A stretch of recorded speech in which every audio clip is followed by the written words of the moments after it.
moving on to the second section, chemoimmunotherapy. Again, here we are going to review the data of immunotherapy plus chemotherapy.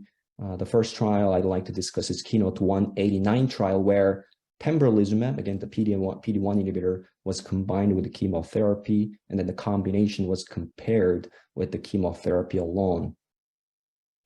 And in this trial, where patients with the non-squamous non-small cell lung cancer were included, there was survival benefit seen in the whole study population with a hazard ratio of 0.56, 44% reduction in the risk of death if the patient received the combination pembrolizumab and chemotherapy.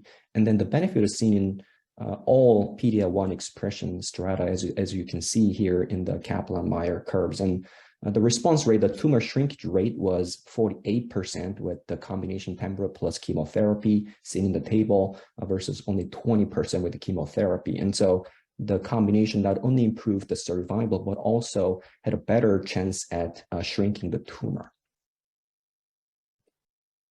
The KEYNOTE-189 that I just discussed was for patients with non-squamous non-small cell lung cancer.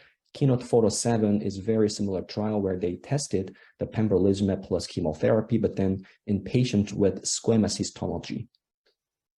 And in this trial, there was overall survival benefits. So patients lived longer with the combination of pembrolizumab and chemotherapy with a hazard ratio of 0.71. And then the benefit was seen in both PD-L1 1%, at least 1% versus less than 1%.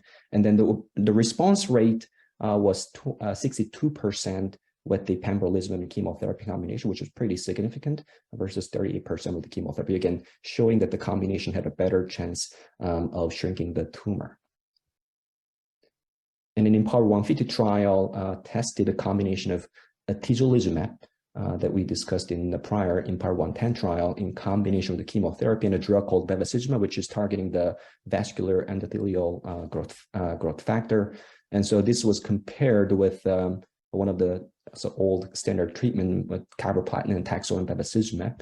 And then the addition of atezolizumab to the combination of chemotherapy and bevacizumab has shown to improve overall survival with hazard ratio of 0.8, so about 20% reduction in the risk of death by adding atezolizumab to chemotherapy and bevacizumab treatment, and again, leading to approval by the FDA.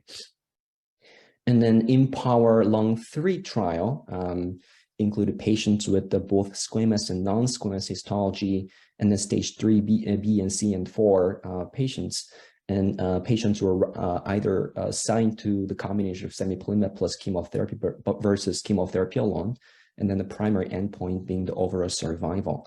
And in this trial, the combination of semiplumab and chemotherapy was superior to chemotherapy alone. Not surprising, because that's something we've been seeing in other trials, with the median overall survival of 22 months with the combination versus 13 months with the chemotherapy alone.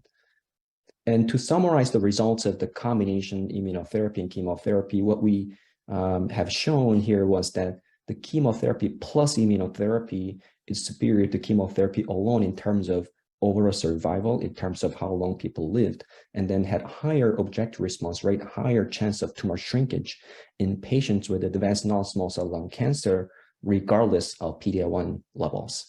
So this is a sort of somewhat versatile regimen where you can apply to many of the patients with different levels of PD-L1 expression.